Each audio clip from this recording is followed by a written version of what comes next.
अजी, क्या हमारी गरीबी कभी खत्म नहीं होगी? क्या हमें पूरे जीवन ऐसे ही आधे पेट खाकर व्यतीत करना होगा? अरे भाग्यवान, मैं लकड़ी काटने बेचने के अलावा और कर भी कह सकता हूँ। देखते हैं, यदि कभी हमारे जीवन में सुख लिखा हो तो वह सुख हमें जरूर मिलेगा। अच्छा भाग्यवान, अब मैं चलता हूँ, मेरा लकड़ियाँ लेने जाने का समय हो गया है। अरे मेरे प्यारे गधे, चलो अब हमारा लकड़ियाँ लाने का समय हो चुका है। इतना कहकर लकड़हारा अपने गधे को लेकर जंगल की तरफ निकल पड़ता है।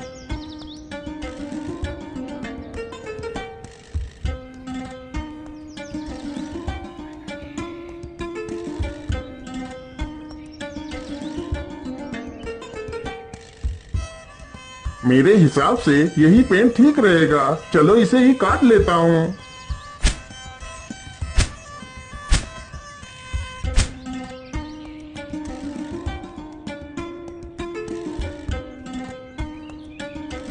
लकड़हारा जल्दी से लकड़ियाँ काट कर अपने गधे पर लाद लेता है और घर की तरफ निकल पड़ता है।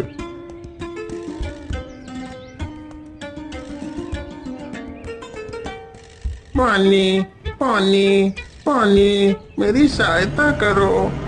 अरे ये किसकी आवाज है? मुझे लगता है कोई तकलीफ में है, चलो चलकर देखता हूँ। लकड़हारा जल्दी से उसी ओर जाने लगता है जिस ओर से वह आवाज आ रही थी। पानी, पानी, पानी, मेरी सहायता करो। अरे ये क्या? ये तो एक तोता है, लेकिन यह तो पूरी तरह जख्मी हो चुका है। मैं ऐसा करता हूँ, इसे भी अपने साथ ही ले चलता हूँ। लकड़हारा जल्दी से उस तोते को उठा लेता है और उसे भी अपने साथ ले जाता है।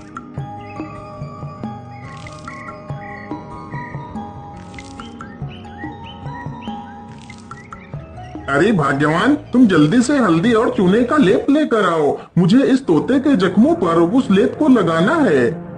लकड़हारे की पत्नी तुरंत ही हल्दी और चूने का लेप लेकर आती है।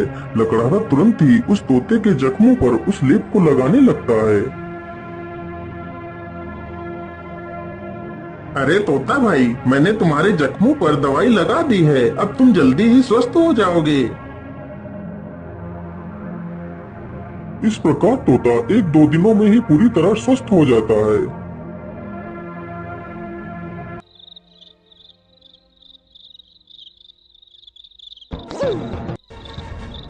चलो आज तो इसी झोपड़ी में ही चोरी कर लेता हूँ। हो सकता है इस झोपड़ी में ही मुझे कुछ काम की चीज मिल जाए। इतना कहकर वह चोर उस झोपड़ी में घुस जाता है। तभी वह तोता उस चोर को देख लेता है। अरे मालिक, जल्दी से उठिए, देखिए चोर आ गया। अरे मालिक जल्दी उठो। अरे मालिक जल्दी से उठिए, देखिए चोर आ गया। अरे मालिक जल्दी उठो। अरे वाह, यह तोता तो बोलता भी है, तो क्यों ना मैं इसी तोते को ही पकड़ ले जाता हूँ। बाजार में तो इसकी कीमत अच्छी मिलेगी और तो कुछ इस झोपड़ी में दिख भी नहीं रहा है। इतना सोचकर चोर तुरंत ही तोते का पिंजरा उठाता है और वहाँ से भाग जाता है।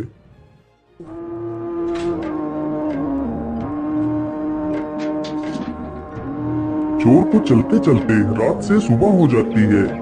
ओहो, मैं तो रात भर चलते चलते कितना थक गया हूँ। चलो ऐसा करता हूँ, थोड़ा इसी पेड़ के नीचे आराम कर लेता हूँ, फिर सोचूंगा इस तोते का क्या करना है। इतना सोचकर चोर उसी पेड़ के नीचे लेटकर सो जाता है। तभी वहाँ से एक राजा अपने घोड़े पर सवार होकर निकलता है। महाराज मुझे बचा लीजिए, मेरी रक्षा कीजिए महाराज, नहीं तो यह चोर मुझे मार डालेगा।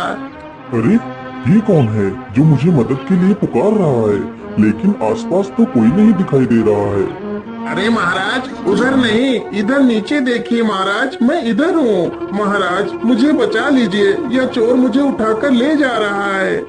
अरे वाह, यह तोता तो बोल भी सकता है। चलो मैं इस तोते को खरीद लेता हूँ, यह तोता मेरी पुत्री को बहुत पसंद आएगा। अरे ओ चोर, चल अब उठ जा, और कितना सोएगा तू? महाराज मैंने कोई चोरी नहीं की, मुझे कुछ मत करना महाराज।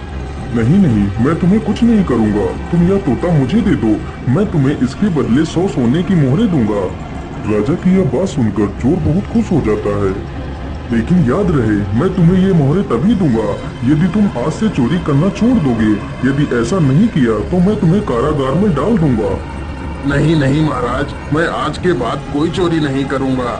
राजा तुरंत ही उस चोर को 100 सोने की मोहरे दे देता है और तोते का पिंजरा लेकर वहाँ से चला जाता है।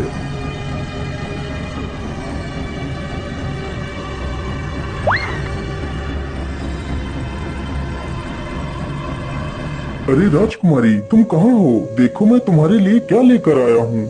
अरे पिताजी, यह तोता तो कितना सुंदर है। हाँ पुत्री, यह कोई ऐसा वैसा तोता नहीं है।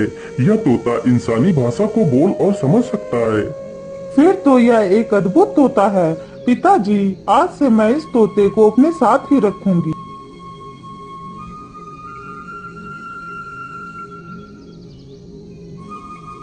राजकुमारी रोज उस तोते को अच्छे अच्छे पकवान खिलाती, लेकिन तोते को उस लकड़ारे की बहुत ज्यादा याद आती रहती थी। अरे मेरे प्यारे तोते, मैं तुम्हें कुछ भी खिलाती हूँ, तुम उसे सही ढंग से क्यों नहीं खाते हो? क्या बताऊं राजकुमारी जी, मुझे इस पिंजरे में कैद हुए पूरा 1 महीना हो चुका है। मेरा मन भी आकाश में उड़ने को कर रहा है, लेकिन मैं इस पिंजरे में कैद हूँ। मैं क्या कर सकता हूँ? अच्छा, ऐसी बात है तो फिर चलो मेरे साथ। आज मैं तुम्हें बाहर की सैर करा के लाती हूँ। राजकुमारी तोते को जंगल में ले जाती है और उसे पिंजरे से बाहर निकाल देती है। फिर तोता आसमान में उड़ने लगता है। अरे ये क्या, ये पेड़ इतना चमक क्यों रहा है? क्या यह पेड़ कोई जादुई पेड़ है? अरे राजकुमारी जी, उधर देखिए, यह पेड़ इतना चमक क्यों रहा है? क्या यह कोई जादुई पेड़ है? अरे हाँ, मुझे तो लगता है यह कोई जादुई पेड़ ही है। चलो इसके पास चलते हैं। राजकुमारी तथा वह तोता दोनों उस वृक्ष के पास जाते हैं। राजकुमारी जैसे ही उस वृक्ष को स्पर्श करती है, तभी वह उस वृक्ष में समा जाती है। यह देखकर तोता हैरान हो जाता है। अरे राम राम राम, ये क्या हुआ? राजकुमारी तो पेड़ के अंदर चली गई। मुझे जल्दी से यह खबर राजा को देनी होगी।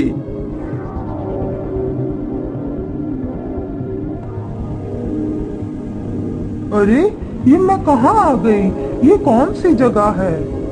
तभी एक बड़ा सा बाज राजकुमारी के सामने आकर खड़ा हो जाता है। अरे यह बाज तो कितना विशाल है।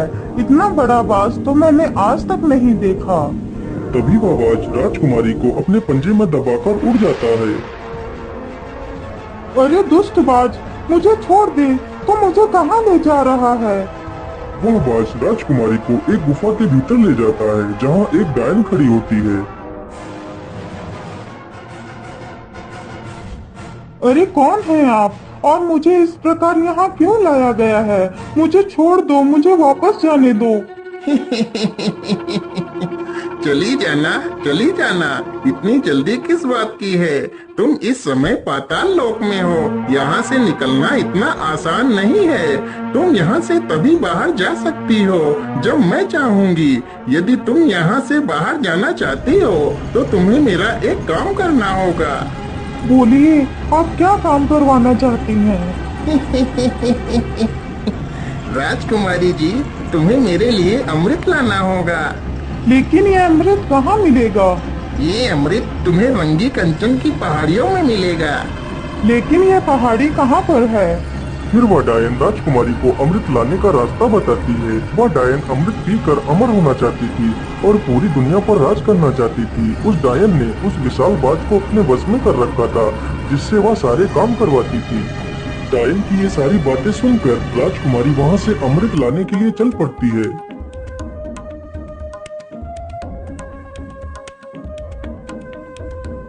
राजकुमारी अमृत ढूंढते ढूंढते उन्हीं पहाड़ियों पर पहुंच जाती है जहां पर अमृत था। मुझे लगता है इसी गुफा में ही अमृत होगा।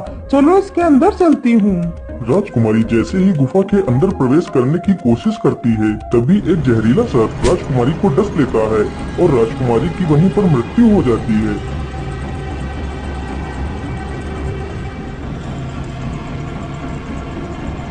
महाराज, यह वही पेड़ है जिसमें राजकुमारी समा गई है। ठीक है तोते, तुम यहीं पर रुको, मैं इस पेड़ के अंदर अकेला ही जाऊंगा। राजा जैसे ही पेड़ को हाथ लगाता है तो वह भी उसी पेड़ के अंदर चला जाता है।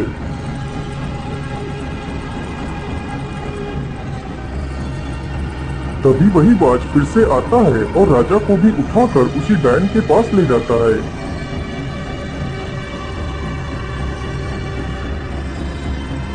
कौन है आप और मुझे यहाँ पर इस प्रकार लाने का क्या कारण है? मेरी राजकुमारी कहाँ है?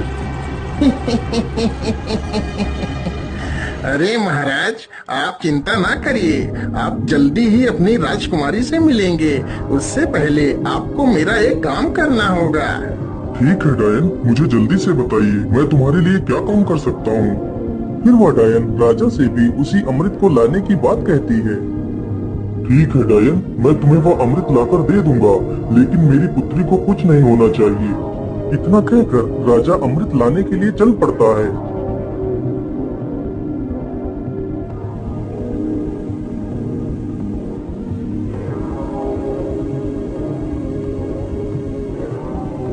राजा चलते चलते उसी गुफा के पास पहुंच जाता है जहां पर उसकी पुत्री की लाश पड़ी हुई थी।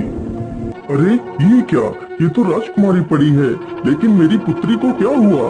हे भगवान, मेरी पुत्री को तो किसी जहरीले सर्प ने डस लिया है। इसका मतलब उस दुष्ट डायन ने मेरी पुत्री से भी वो अमृत लाने को कहा होगा। अब मैं उस डायन को जिंदा नहीं छोड़ूंगा। मुझे लगता है इस गुफा में कोई जहरीला सर्प भी है, मुझे ध्यान से आगे बढ़ना होगा। इतना कहकर राजा राजकुमारी को वहीं पर छोड़कर आगे बढ़ता है। तुम्हारी हिम्मत कैसे हुई इस गुफा में आने की? मैं तुम्हें जिंदा नहीं छोड़ूंगा। सर्प जैसे ही राजा को डसने के लिए आगे बढ़ता है, राजा तुरंत अपनी तलवार से सर्प के 2 टुकड़े कर देता है। दुष्ट, तूने ही मेरी पुत्री को मारा है, मैं भला तुझे जिंदा कैसे छोड़ सकता था? इतना कहकर राजा गुफा में आगे बढ़ता है।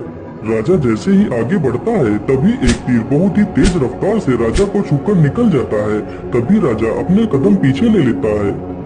अरे ये क्या, इस गुफा में तो तीर की वर्षा होने लगी। अब क्या करूं, अमृत तक कैसे पहुंचूं? फिर राजा तीर चलने की प्रक्रिया को ध्यान से देखता है। अरे ये क्या, जब एक तीर इस दिशा से उस तरफ जाता है तभी दूसरा तीर उस दिशा से इस तरफ आता है। इसका मतलब यदि मैं एक एक कदम आगे बढ़ाऊं तो मैं अमृत तक पहुंच सकता हूं। इस प्रकार राजा अपने बुद्धि के बल पर उस चुनौती को भी पार कर जाता है।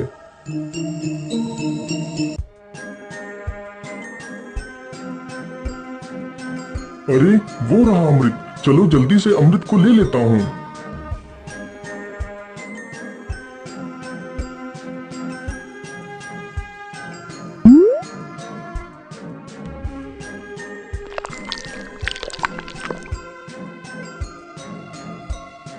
मैं ऐसा करता हूँ, पहले मैं इस अमृत को अपनी पुत्री को पिलाता हूँ। ये सोचकर राजा अपनी पुत्री को अमृत पिलाता है। अमृत पीते ही उसकी पुत्री जीवित हो जाती है। अरे पिताजी, आप यहाँ पर कैसे आ गए? पुत्री, मैं तुम्हें लेने आया हूँ, अब तुम बिल्कुल भी चिंता मत करो, मैं यहाँ पर आ गया हूँ। फिर वह राजा उस अमृत को खुद भी पी लेता है और बाद में बचा हुआ अमृत उस सर्प के मुंह में डाल देता है। अमृत मुंह में पड़ते ही सर्प भी जीवित हो जाता है। फिर वह राजा उस सर्प को अपनी पूरी कहानी सुनाता है। मैंने तुम्हें इसलिए जीवित किया है ताकि तुम फिर से इस अमृत की रक्षा करो। महाराज, मैंने आपको पहचानने में भूल कर दी, मुझे क्षमा कर दीजिए महाराज। अरे नहीं नहीं सर्पदेव, इसमें तुम्हारी कोई गलती नहीं है, या तो तुम्हारा फर्ज था। अच्छा, अब मैं चलता हूँ।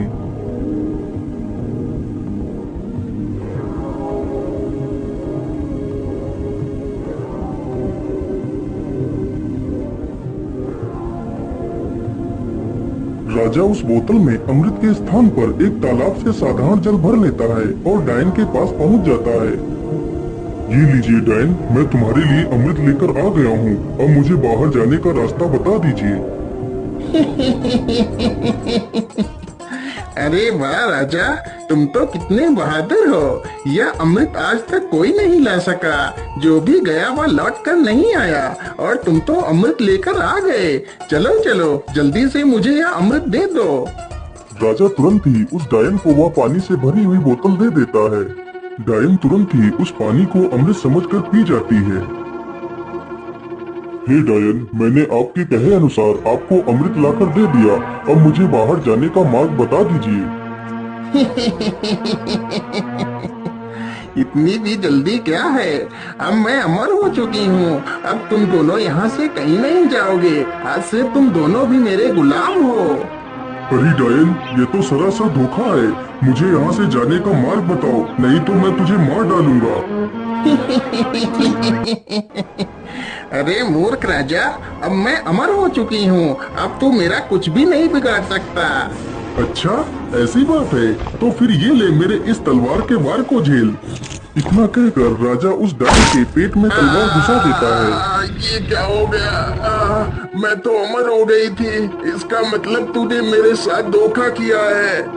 पानी पीकर खुद को अमर समझने वाली उस डायन की मृत्यु हो जाती है। डायन के मरते ही वह बाज आजाद हो जाता है। महाराज, आपकी जय हो। आप तो बहुत वीर और बुद्धिमान हैं। आपका बहुत बहुत धन्यवाद महाराज, जो आपने मुझे इस डायन की गुलामी से आजाद करा दिया। हे बाज, क्या तुम यहाँ से बाहर निकलने का रास्ता जानते हो? जी महाराज, आप दोनों हमारी पीठ पर बैठ जाइए, मैं अभी आपको बाहर ले चलता हूँ। दोनों ही बाज की पीठ पर बैठ लेते हैं और बाज उन दोनों को लेकर एक दरवाजे के पास जाता है। महाराज, इसी दरवाजे के बाहर आपकी दुनिया है, यहीं से आप बाहर जा सकते हो महाराज। राजा तथा राजकुमारी दोनों बाज का धन्यवाद करते हैं और उस दरवाजे से बाहर चले जाते हैं।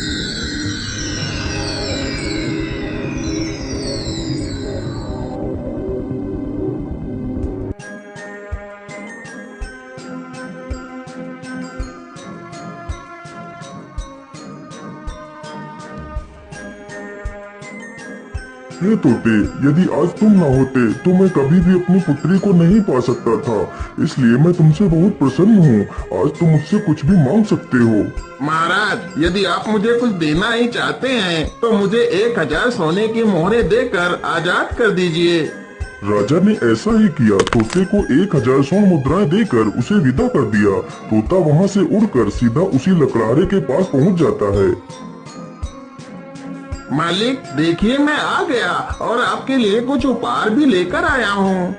लकड़हारा जैसे ही उस पोटली को खोलकर देखता है तो उसमें ढेर सारे सोने के सिक्के देखकर वो बहुत खुश हो जाता है और फिर वे तीनों मिलकर खुशी खुशी अपना जीवन व्यतीत करने लगते हैं।